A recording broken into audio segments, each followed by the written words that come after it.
kayo. Pabayaan niyo sila!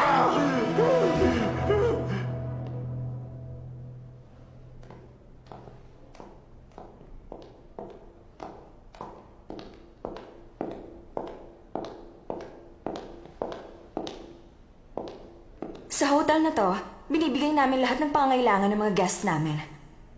Pare-pareho kayong mga patay na. Pero kahit ganun pa man, pwedeng-pwede pa rin kayong magpatayan. Magpatayan lang kayo hanggang sa sumaya kayo. Ngayon, anong gusto niyong gamitin dito? Pili na kayo. Ito sir. Pangtagaan niyo, hawakan niyo na. Kayo ma'am, syempre lalaban din kayo. Tagain niyo rin siya. Dito kayo. Yan. Kakalat ang dugot naman kahit saan. Magsiatras kayo.